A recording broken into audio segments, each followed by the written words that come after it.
Shalom.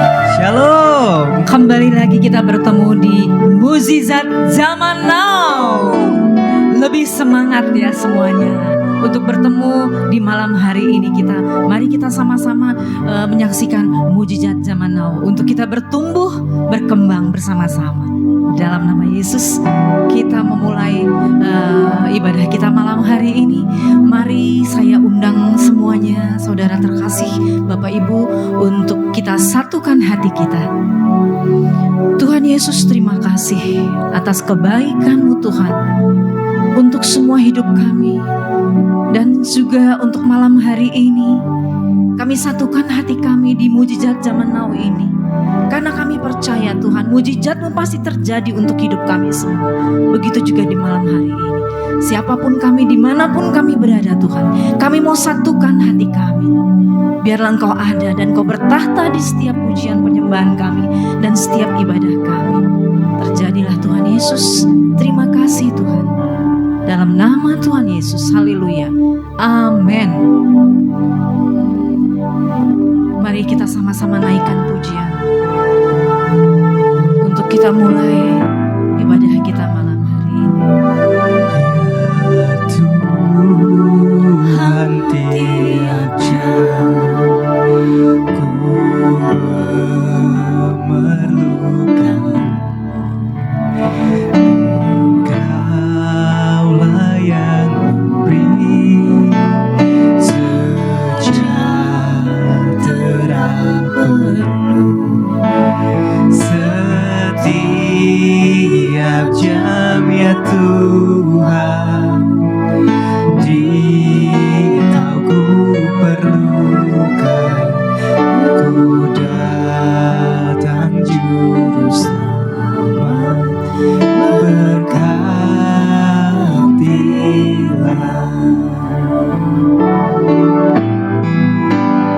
Ya Tuhan tiap jam ku memerlukan Engkaulah yang memberi sejahtera penuh setiap jam ya Tuhan. Jika ku perlukan, ku datang juru selamat, berkatilah.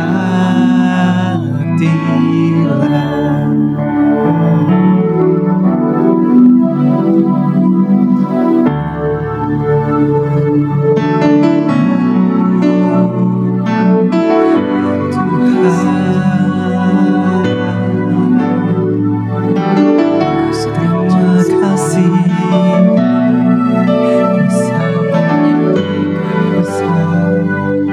kusamu indah, hanya Kau Tuhan. Kami puji, kami tinggikan besar kuasa-Mu.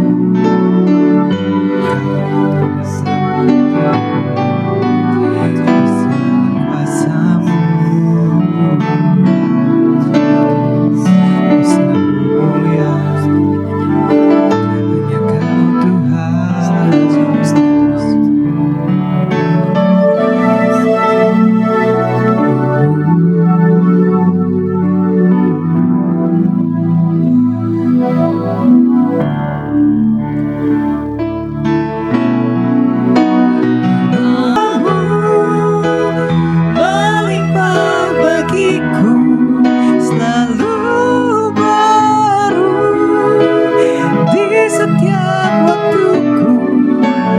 Kebenaran-Mu dan perkenanan-Mu mengikutiku.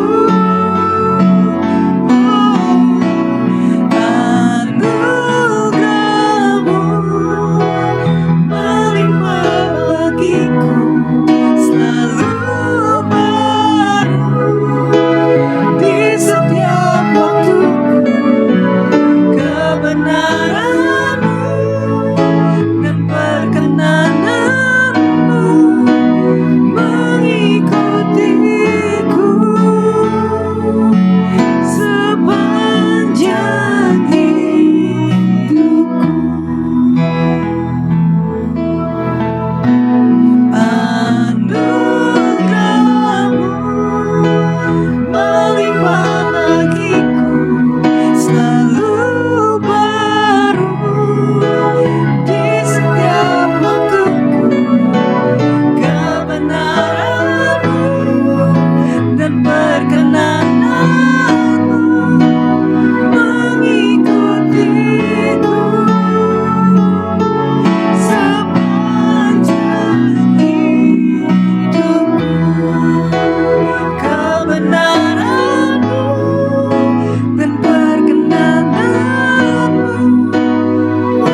kebenaran-Mu dan perkenangan-Mu mengikutiku sepanjang hidupku. Kebenaran-Mu dan perkenangan-Mu mengikutiku sepanjang hidupku.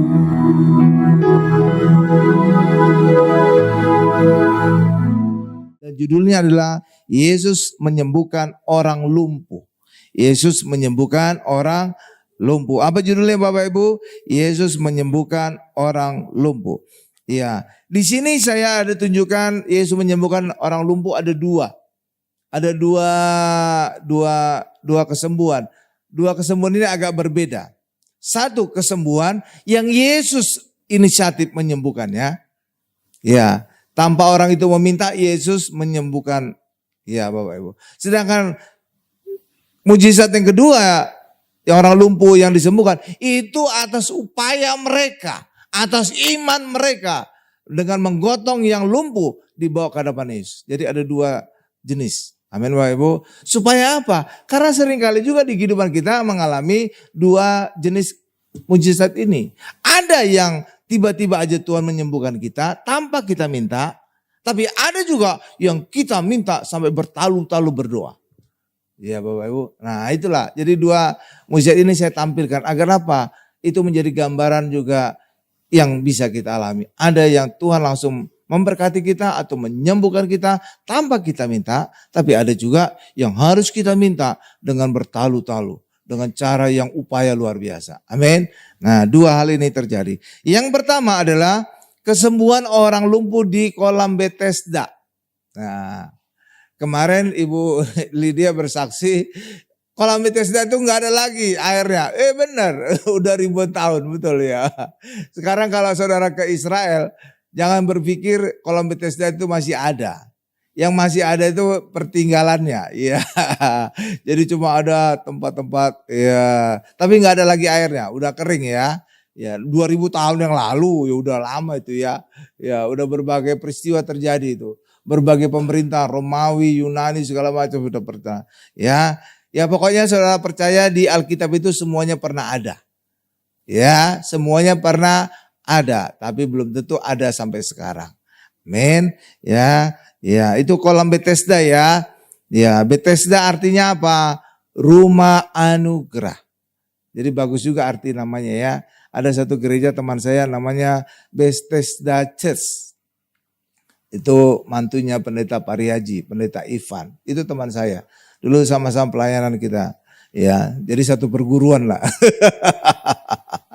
Haleluya. Coba Bu buka Yohanes 5 ayat 2. Ini sudah ada. Kok kayaknya saya sudah mulai capek ya. Saya duduk aja dulu lah. Iya. Ya, duduk Bapak Ibu, duduk. Bapak Ibu kan duduk juga kan? Sama-sama kita. Kemarin dimulai hari Kamis kemarin saya kok tiba-tiba jadi ini saya kelelahan gitu. Akhirnya duduk, enak juga duduk. Jadi sekarang dilanjutkan.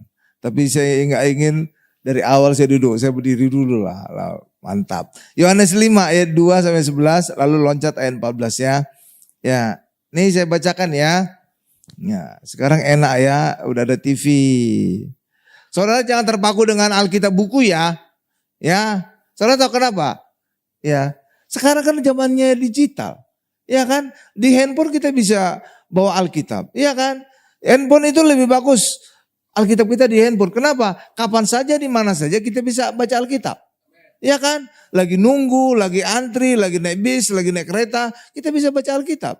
Coba kalau buku, kadang-kadang kita risih kan, repot lagi bawanya. Kalau handphone, kan selalu melekat di tubuh kita kan?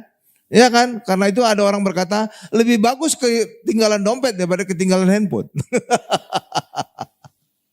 Iya Bapak Ibu ya. Iya, bahkan juga pembayaran juga lewat handphone bisa kan, pakai QRIS segala macam kan. Jadi benar-benar handphone sekarang mantap, bisa jadi dompet juga. Coba kita lihat Yohanes 5, ayat 2 sampai 11 lalu loncat ayat 14 ya. Ini saya bacakan ya. Di Yerusalem dekat pintu gerbang domba. Pintu gerbang domba ya, ada sebuah kolam. Nah, kolam yang dalam bahasa Ibrani disebut Bethesda. Ada 5 serambinya. Bethesda itu artinya rumah anugerah. Jadi tulisannya sebenarnya bukan Bethesda gini Bapak Ibu. Harus ada H, Bet, B-E-T-H. Itu artinya bet, rumah artinya. Tesda itu artinya anugerah. Sama juga Bethlehem. Bet itu rumah, lehem itu roti atau daging. Amin Bapak Ibu. Jadi sebenarnya Betel juga gitu, harus ada TH-nya. Betel. Bet itu rumah, EL, Allah. Jadi Betel artinya rumah Allah. Jadi nggak boleh nulisnya kayak BETEL, cuma gitu. Enggak, harus ada hanya TH. Oke Bapak Ibu ya. Betel itu artinya rumah Allah. EL artinya Allah. Elohim dari singkatan Elohim.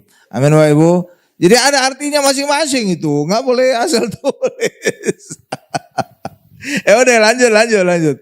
Disebut Bethesda atau rumah anugerah. Ada 5 serambinya. Ayat 3 ya. Dan kita baca gantian aja. Bapak Ibu ayat 2 ayat 3 ya. Yang ganjil saya ayat genap. Ya Bapak Ibu ayat 3. Ya ayat 4. Sebab sewaktu-waktu turun malaikat Tuhan ke kolam itu dan menggoncangkan air itu. Barang siapa terdahulu masuk ke dalamnya, sesudah goncangan air itu menjadi sembuh apapun juga penyakitnya. Wow, luar biasa. Ya Bapak Ibu. 6 saya. Ya, ketika Yesus melihat orang itu berbaring di situ dan karena ia tahu bahwa ia telah lama dalam keadaan itu, berkatalah ia kepadanya, "Maukah engkau?" Nah, ini kesembuhannya atas inisiatif siapa? Tuhan Yesus. Bukan atas permintaan dia kan? Nah, itu juga banyak kita alami juga ya. Kita sembuh atau diberkati itu bukan permintaan kita, tapi Tuhan aja yang melakukannya untuk kita. Lanjut Bapak Ibu ayat 7. Dari sini saudara lihat orang ini nggak punya keluarga ya. Iyalah, kalau ada keluarga kan keluarganya yang nolong ya Bapak Ibu ya. Ayat 8 saya. Kata Yesus kepadanya, "Bangunlah, angkatlah tilammu dan berjalanlah." Jadi inisiatif mujizat ini dari siapa? Yesus. Tanpa orang itu minta ya. Nggak ya. Nanti kita lihat tadi mujizat yang benar-benar orang itu yang minta dengan upayanya. Lanjut Bapak Ibu 9. Ya, hari Sabat ya. Katakan sama-sama saya, hari Sabat. Nanti saya jelaskan. Terus ayat 10. Karena itu orang-orang Yahudi berkata kepada orang yang baru sembuh itu, "Hari ini hari Sabat dan tidak boleh engkau memikul tilammu." Ayat 11 Bapak Ibu. Nah, ayat 14 loncat. Kemudian Yesus bertemu dengan dia dalam bait Allah lalu berkata kepadanya, "Engkau telah sembuh, jangan berbuat dosa lagi supaya padamu jangan terjadi yang lebih buruk." Ya, saya akan jelaskan tentang hari Sabat. Hari Sabat itu hari apa? Itu adalah hari ke-7. Karena pada hari ke-7 lah Tuhan itu selesai penciptaannya dan Tuhan beristirahat. Amin Bapak Ibu. Nah, peristirahatan Tuhan ini kemudian dimaksudkan oleh Allah untuk agar orang Israel juga beristirahat dari pekerjaannya. Tujuannya untuk apa? Agar hari ke-7 ini orang Israel bisa beribadah kepada Allah. Tujuannya itu Bapak Ibu, tujuan awalnya untuk beribadah kepada Allah. Dan karena tidak boleh bekerja, ahli-ahli Taurat, Farisi membuat detail larangan ini menjadi apa? Ini nggak boleh, ini nggak boleh, ini nggak boleh, ini nggak boleh. Jadi orang ahli Taurat menambahkan peraturan-peraturannya. Itu ibarat apa? Ibarat undang-undang dasar. Ada undang-undang di bawahnya yang lebih detail. Dan undang-undang dibuat detail lagi. Peraturan pelaksanaannya. Jadi ada undang-undang dasar. Itu biasanya hal-hal dasar aja. Lalu ada penjelasannya, ada keterangannya, ada pelaksanaannya. Hal yang sama juga dengan aturan hari Sabat. Itu peraturan dari Tuhan. Tapi kemudian dibuat detail, lebih detail lagi. Sehingga ahli Taurat dan Farisi mendetailkan itu dengan banyak larangan-larangan pada hari Sabat. Termasuk juga tidak boleh mengangkat tilam. Amin Bapak Ibu. Termasuk juga berjalan pada hari Sabat ada maksimum jaraknya. Dan itulah 900 meter. Dan itulah dikenal dengan seperjalanan Sabat. Nggak boleh juga orang menyalakan api. Jadi itu peraturan-peraturan yang lebih detail lagi yang dibuat oleh ahli Taurat dan Farisi. Gitu loh Bapak Ibu. Paham ya? Iya kan? Tapi bagi Allah hanya larangan pada hari Sabat nggak boleh bekerja. Cuma itu aja.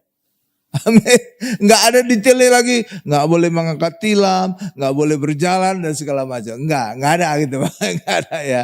Tapi itulah lewat peraturan yang detail tadi lah itu kemudian diterapkan kepada orang Yahudi. Tapi peraturan yang detail tadi tidak diterapkan bagi orang Farisi sendiri. Nggak diterapkan pada imam-imam. Kenapa? Karena Yesus pernah membantah larangan-larangan tadi. Imam kamu saja bekerja di bait Allah pada hari Sabat. Tuh kan Bapak Ibu. Demikian juga kalau seandainya ahli Taurat itu punya sapi, punya ternak masuk ke dalam lubang. Bukankah pada hari itu juga dia akan menolong walaupun itu hari Sabat? Tuh kan gitu Bapak Ibu. Jadi ahli Taurat Farisi tadi membuat peraturan-peraturan detail. Itu hanya berlaku pada orang Yahudi. Tapi bagi mereka sendiri nggak diberlaku. Kan nggak fair ya. Iya ya, curang. Itu ibarat DPR membuat undang-undang. Tapi mereka sendiri nggak berlaku undang-undang itu. Kan kecurangan. Iyalah kira-kira demikian lah Bapak Ibu. Iya kan. Nah, jadi Tuhan Yesus menyuruh orang tadi mengangkat tilam. Kenapa Tuhan Yesus terkesan menentang dari hari Sabat?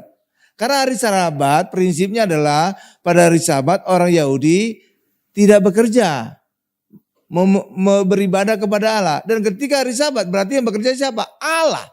Bekerja untuk apa? Menjawab umatnya, memberkati umatnya, menyembuhkan umatnya. Jadi ketika Yesus menyembuhkan pada hari Sabat, itu memang sewajarnya. Karena Yesus itu adalah Allah. Kenapa Ibu? Karena pada hari Sabat yang bekerja itu Allah, bukan orang Yahudi. Orang Yahudi memang dilarang bekerja karena mereka harus menyembah Allah. Jadi pada hari Sabat Allah yang bekerja. Dan Tuhan Yesus menyembuhkan pada hari Sabat karena Yesus adalah Allah. Amin Bapak Ibu? Amin? Iya. Jadi karena itulah kalau saudara perhatian kitab Injil, Yesus seringkali menyembuhkan pada hari Sabat. Bukannya Yesus ingin menentang larangan bekerja di hari Sabat, tetapi karena Yesus adalah Allah itu sendiri yang bekerja pada hari Sabat. Paham Bapak Ibu? Nah, jadi ketika manusia tidak bekerja, Allah yang bekerja. Jadi wajar saja ketika orang Yahudi tidak bekerja pada hari Sabat, Tuhan Yesus yang bekerja menyembuhkan umat Israel. Paham Bapak Ibu? Nah, hal yang sama juga ada perkataan, ketika kita turun tangan atau bekerja, Tuhan angkat tangan. Ketika kita angkat tangan, Tuhan yang turun tangan bekerja. Benar Bapak Ibu ya? Iya, samalah demikian. Ketika kita berdoa untuk kesembuhan kita tidak bekerja. Tapi Tuhan yang bekerja. Makanya ketika kita terima perjamuan kudus, Allah yang bekerja. Maka bagian kita sederhana, hanya makan dan minum. Tapi Allah yang bekerja, terjadi mujizat. Minyak urapan juga demikian. Kita hanya oles-oles saja, bagian sederhana. Tapi yang bekerja apa? Tuhan. Dan itulah menyembuhkan kita. Ini saudara itu. Makanya yang kita lakukan hal yang sederhana. Hanya makan minum, hanya meoles. Tapi pada saat itulah kita menyerahkan semuanya Tuhan yang bekerja.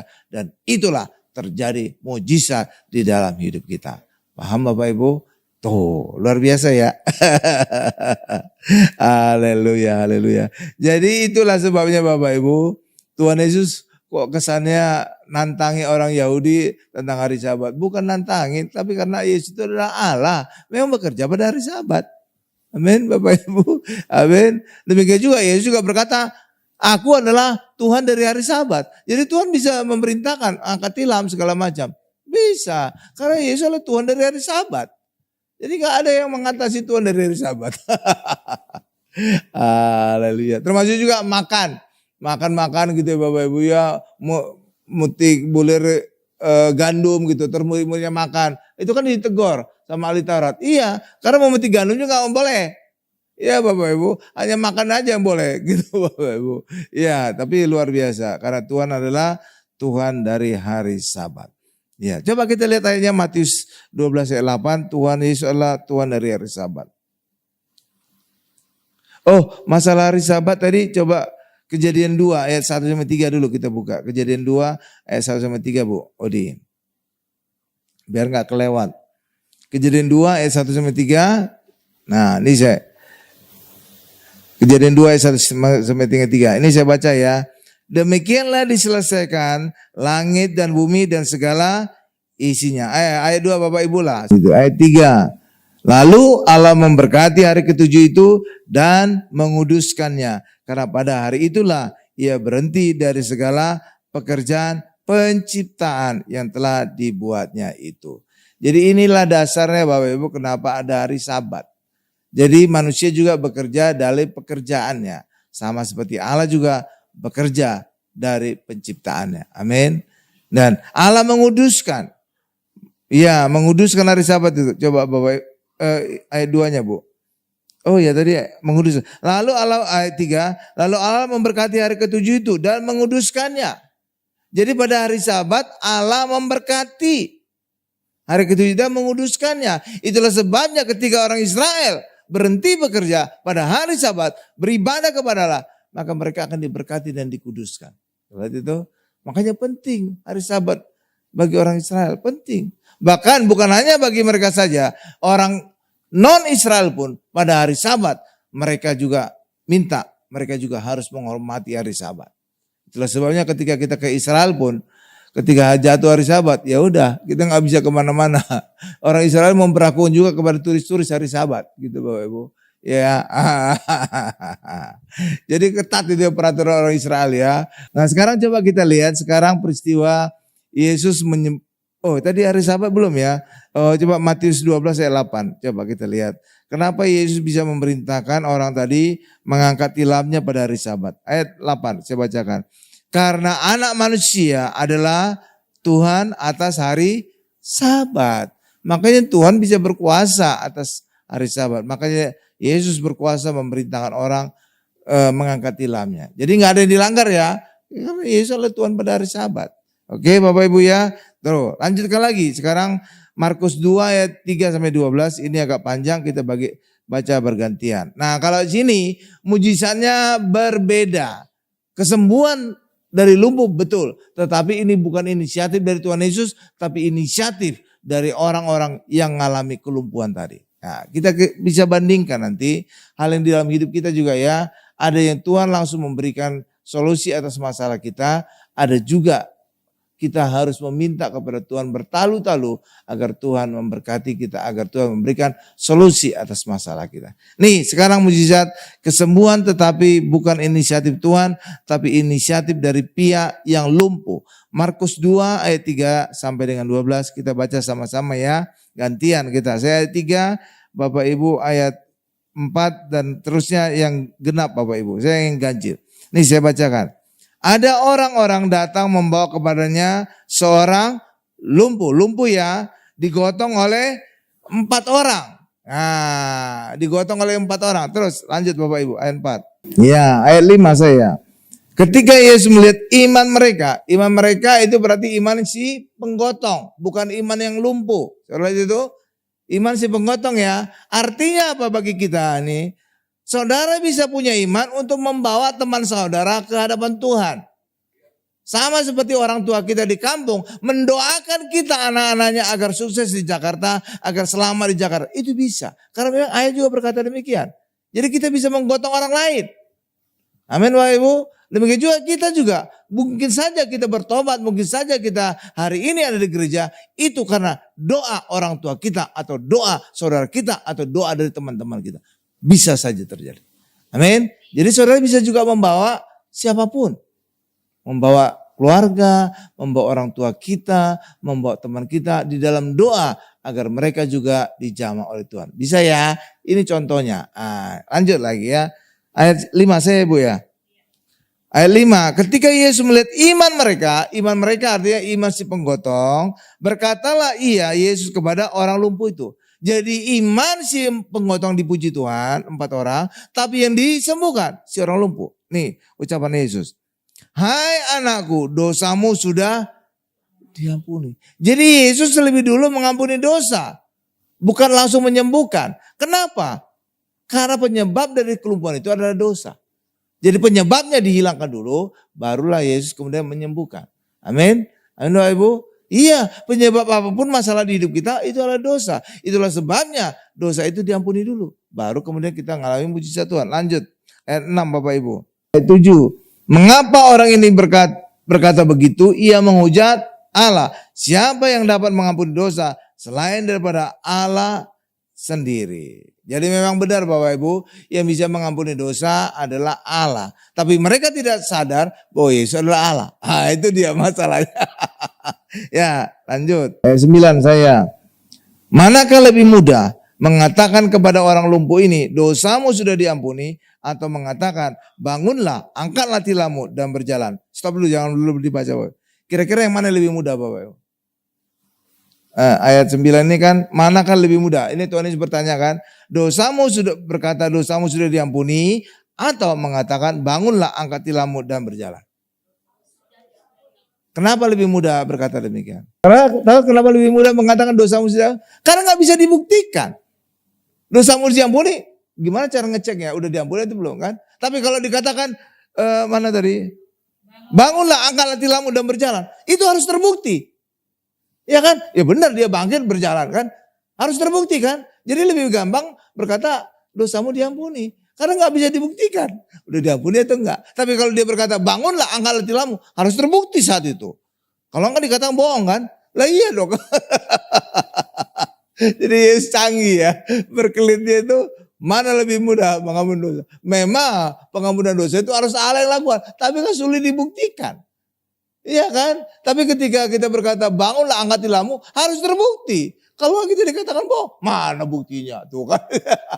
Tuh gak bangkit kan. Ya kan, gak sembuh kan. Tuh kan.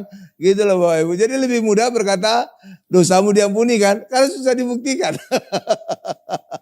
Tapi kalau berkata bangunlah, angkat tilammu, ya harus terbukti saat itu. Dia benar-benar bangun dan mengangkat tilamnya. Setelah itu Bapak Ibu ya. Jadi lihai ya Tuhan Yesus ya. Canggih. Ya mereka gak bisa jawab dong. Iya kan, ya mereka berkata pasti iya dosamu diampuni. Gak bisa dibuktikan soalnya. Tapi kalau berkata bangunlah, angkat tilammu, ya harus terbukti. Kalau enggak kan dikata bohong. Mana sembuh, mana bangkit tuh kan. Gitu loh Bapak Ibu. Ya sekarang siapa yang baca nih? Ayat 10 siapa Bu? Ya silakan ayat 10 Bapak Ibu. Ayat 11 saya baca. Kepadamu kukatakan bangunlah, angkatlah tempat tidurmu dan pulanglah ke rumahmu. Ayat 12. Ya Bapak ya, luar biasa ya. Jadi Tuhan Yesus itu mengajar sekaligus juga ada tanda mujizat. Iya Bapak Ibu. Itulah sebabnya pelayanan pendeta harus ada mujizat. Supaya apa? Banyak orang di luar sana juga itu mereka nggak bisa lagi ngomong. Iya Bapak Ibu. Iya. Kalau saudara hanya pintar ngomong aja untuk nginjili orang Bapak Ibu. Nginjili tetangga lah misalkan. Ya, nginjil orang hanya pintar ngomong, mereka akan susah bertobat. Kenapa? Pertaruhan mereka juga ngeri Bapak Ibu. Karena mereka antara hidup dan mati kalau berpindah agama. Iya, antara hidup dan mati. Bisa dibunuh keluarganya sendiri loh. Bisa. Jadi harus ada sesuatu yang dahsyat yang mereka alami. Membuat mereka akhirnya bisa sadar. Mau gak mau harus berkata, Yesus adalah Tuhan. Iya Bapak Ibu. Dan itulah lewat mujizat. Ketika mereka kanker, stadium 4, vonis mati, 1 bulan lagi mati. Dan ketika saudara doakan, sembuh. Mau gak mau matanya terbuka. Kok bisa sembuh ya? Ini pasti Tuhan yang bekerja. Gitu loh Bapak Ibu. Jadi mereka sendiri yang menyimpulkan. Jadi saudara akan sia-sia kalau berkata, Tuhan Yesus itu baik loh. Siap mati bagi kamu loh. Luar biasa baik loh. Kamu harus percaya Yesus. Susah itu Bapak Ibu. Iya kan? Tapi ketika saudara doakan dia sembuh, apalagi kalau penyakitnya yang gawat gitu, hampir mati gitu, saudara nggak perlu ngajak dia ke gereja sendiri. Matanya udah langsung terbuka gitu, Bapak. Makanya hal yang sama juga pernah terjadi ketika Petrus dan Yohanes di sidang Sanhedrin. Ahli Taurat Farisi nggak bisa ngomong apa-apa. Mereka nggak bisa bantah. Mereka justru menuduh atau melihat Petrus dan Yohanes itu tidak terdidik. Nggak ada apa-apanya dibanding mereka. Mereka ahli Taurat. Pendidikannya sudah tinggi. Ngerti tentang Alkitab. Wow luar biasa. Ngerti tentang Taurat. Tapi dibandingkan dengan mujizat yang dilakukan oleh Yesus. Mereka nggak bisa ngomong apa-apa. Hal yang sama juga dengan kita. Ketika mujizat kita nyatakan di hadapan orang-orang di siapapun, mulai dari profesor sampai tukang becak sekalipun, ketika mereka sembuh, semua batasan pendidikan, semua batasan suku, semua batasan agama, tembus semuanya. Karena mereka melihat, ini pasti Tuhan. Kalau bukan Tuhan, tidak mungkin aku sembuh. Ah gitu loh Bapak Ibu. Paham ya Bapak Ibu ya? Iya, makanya dalam pelayanan itu penting sekali mujizat. Tapi bukan berarti orang Kristen ngejar mujizat. Tidak. Orang Kristen tetap harus ngejar Tuhan Yesus. Berfokus kepada Tuhan Yesus. Dan ketika kita berfokus kepada Tuhan Yesus, berkat mujizat itu mengejar kita. Karena itu yang dikatakan di dalam Markus 16 ayat 17 sampai 18 dan juga ayat 20. Ketika orang percaya kepada Yesus, maka ciri-ciri orang percaya ada mujizat. Bisa ngusir setan, tumpangan tangan pada orang sakit sembuh. Jadi orang percaya, bukan orang Kristen ya. Kenapa? Karena orang Kristen juga bisa saja bukan orang percaya. Karena dia Kristen, karena Kristen KTP. Bapak ibunya Kristen, otomatis anaknya juga Kristen. Ya kan Bapak Ibu ya, kan nggak mungkin kan Bapak ibunya Kristen anaknya yang lain, kan nggak mungkin kan, nggak mungkin. Jadi kekristenan dia itu karena Bapak ibunya Kristen, keturunan, amin. Nah jadi orang percaya gitu, jadi bukan karena dia Kristen, bisa aja Kristen KTP. Bahkan juga pendeta juga bisa bukan orang percaya. Kok bisa Pak? Kok pendeta bukan orang percaya Pak? Iya, terlihat dari khotbahnya. Kok bisa terlihat dari khotbahnya? Gini, saya kasih ilustrasi ya. Ketika Bapak Ibu jatuh cinta, jatuh cinta. Ya, ketika kita jatuh cinta, maka orang yang kita cintai itu ada di hati kita. Benar Bapak Ibu ya? Iya, kemanapun kita akan cerita tentang pasangan kita, pacar kita ya. Pacar saya itu cantik banget, ganteng banget, baik banget, kayak malaikat gitu. Iya kan? Ya kan? Jadi kita cerita terus kenapa pacar kita itu ada di hati kita. Tapi ketika kita putus dengan pacar kita, maka saudara akan berusaha melupakan pacar kita. Saudara tidak akan mau lagi cerita tentang pacar saudara kepada orang-orang lain. Benar Bapak Ibu? Benar gak? Hal yang sama juga dengan pendeta. Ketika mereka mengasihi Yesus ada di hatinya, maka dia selalu mengkhotbahkan tentang Yesus dimanapun dia khotbah. Tapi ketika dia tidak pernah lagi mengkhotbahkan tentang Tuhan Yesus, dipertanyakan apakah Yesus masih ada di hatinya atau tidak. Paham Bapak Ibu? Nah iya. Ya kan? Jadi gampang ngeceknya kan? Pendeta itu masih ada Yesus nggak di hatinya? Terlihat dari khotbahnya. Kalau dia ya masih mempunyai Yesus di hatinya, dia pasti tentang khotbah tentang Yesus saja. Ya kan? Seperti orang pacaran tadi, ketika dia masih pacaran, pacarnya ada di hatinya, dia pasti khotbah tentang pacarnya, dia pasti cerita tentang pacarnya saja ke semua orang. Pasti tuh. Paham Bapak Ibu ya? Jadi belum tentu pendeta itu orang percaya. Terlihat dari khotbahnya. Kalau dia mau khotbah tentang Tuhan Yesus, barulah benar Yesus ada di hatinya. Kalau Yesus sudah tidak ada di hatinya, masih yakin enggak saudara? Pendeta itu orang percaya? Saya yakin enggak. Boro-boro percaya Pak, orang Yesus aja nggak ada di hatinya, gimana? Gitu loh, paham ya? Jadi saya ngambil ilustrasi gitu supaya, oh iya bener juga ya Pak, gitu loh Bapak Ibu. Jadi Bapak Ibu gampang mendeteksi apakah pendeta itu termasuk orang percaya atau tidak ya. Jadi dilihat dari khotbahnya saja, apakah dia masih khotbah tentang Tuhan Yesus atau tidak. Nah, oke Bapak Ibu ya, iya gampang ceknya. Bahkan ketika kita mengkhotbahkan Tuhan Yesus turut bekerja. Iya, turut bekerja dan meneguhkan firman yang kita sampaikan dengan tanda-tanda mujizat. Oh, kita baca ayat terakhir deh. Tadi udah selesai nih Bapak Ibu ya, ayat itu. Udah, coba buka Bu, Markus 16 ayat 20. Kemarin Pak Tommy khotbah tentang Markus 16 ayat 17-18 ya, ciri-ciri orang percaya ya. Jadi kita harus percaya, maka mujizat itu menjadi ciri kita. Jadi kita orang Kristen nggak perlu nyari mujizat, otomatis. Ya, otomatis. Ya Bapak Ibu. Seperti apa otomatisnya Pak? Ini saya tunjukkan. Kalau saudara menang pilkada, ini kan kemarin baru pilkada kan, saudara menang. Saudara nggak perlu mencari duit itu ngejar saudara. Malah kadang-kadang orang nyodorin duit. Pak, ini Pak ada berkat Pak. Tapi tolong proyek saya dilancarin Pak. Kadang-kadang. Nah, saya nggak nuduh apa-apa, pokoknya gitu kadang-kadang. Jadi duit ngejar saudara, bukan saudara ngejar duit kan? Tuh, hal yang sama juga dengan kekristenan. Ketika kita dapatkan Yesus, berkat itu mengejar kita, bukan kita ngejar berkat. Itu. Nah, Cantik ya, cantik ya. Saya kasih ilustrasi pilkada aja gitu Bapak Ibu, supaya gampang. Soalnya baru dekat kita kan, kemarin ya nyoblos kan pilkada kan. Iya kan, ketika dia menang pilkada, fasilitas itu juga ngejar dia. Pasti dia dapat rumah dinas, pasti dia dapat mobil dinas, pasti dia dapat banyak hal lagi kan. Jadi dia nggak perlu ngejar-ngejar fasilitas kan. Fasilitas itu ngejar dia, kenapa? Dia sudah menjabat. Ya kan Bapak Ibu ya, duit juga demikian.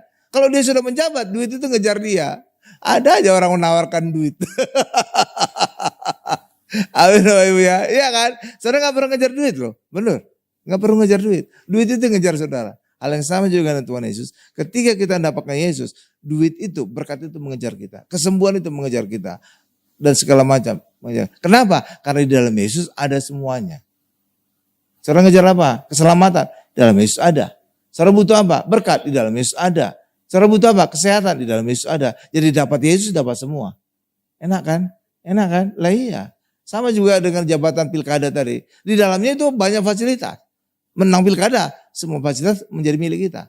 Saudara itu? Iya. Jadi gubernur itu gak perlu cari duit. Duit itu ngejar dia. Iya kan Bapak Ibu ya? Iyalah, pokoknya gitu lah. Pokoknya kita ngerti lah. Coba kita lihat sekarang Markus 16 ayat 20 ya. Jadi orang Kristen tidak perlu ngejar mujizat. Mujizat itu yang mengejar kita ketika kita berfokus kepada Tuhan Yesus. Amin Bapak Ibu ya. Iya, jadi salah kalau seandainya orang Kristen ngejar berkat ya. Salah orang Kristen mengejar mujizat ya. Salah. Dapatkan saja Yesus. Kejar aja Yesus, semua itu akan mengikuti kita.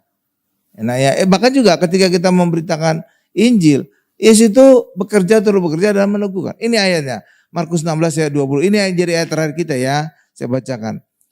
Mereka pun pergilah, siapa nih mereka? Murid-murid pergilah, memberitakan Injil ke segala penjuru. Stop dulu. Memberitakan apa?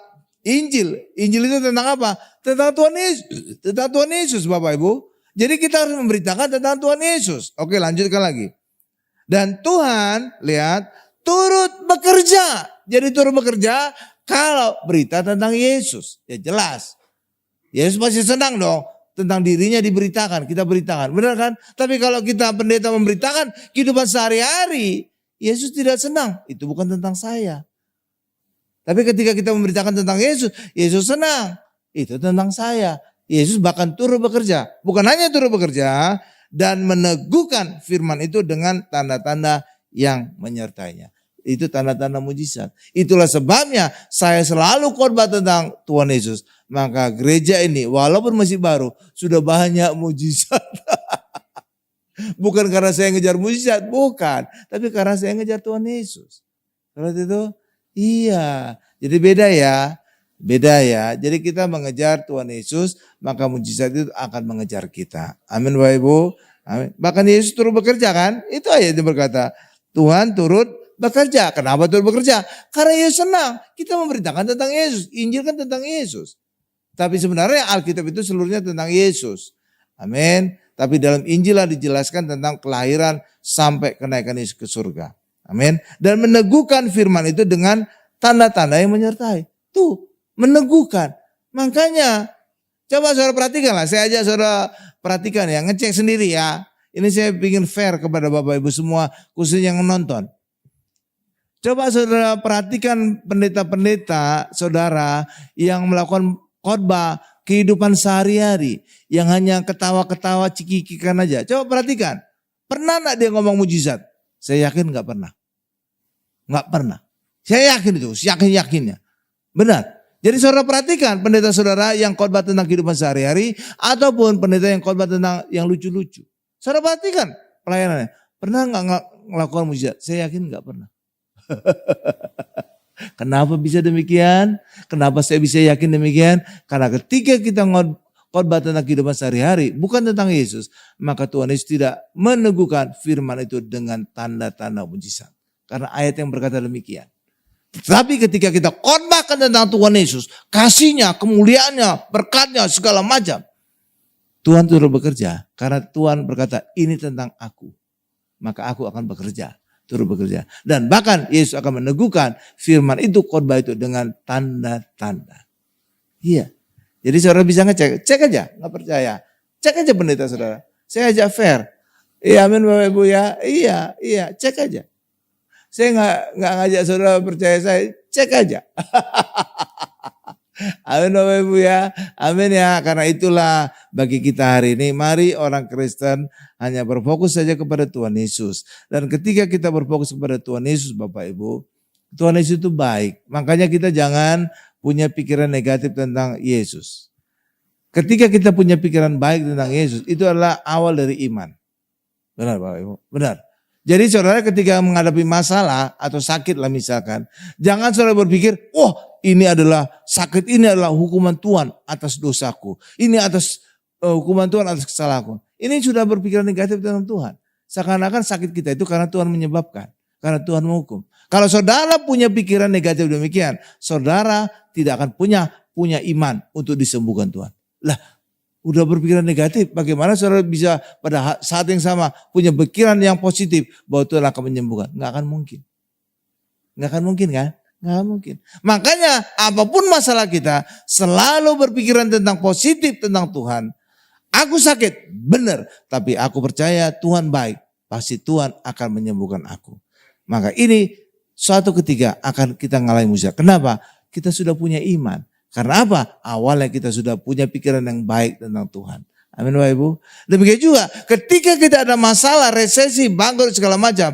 Kita selalu punya pikiran, Tuhan pasti memulihkan hidupku. Tuhan pasti menolong aku. Maka saudara suatu hari saudara akan dipulihkan. Kenapa? Saudara sudah punya iman kepada Tuhan. Amin Bapak Ibu. Coba kalau saudara bandingkan.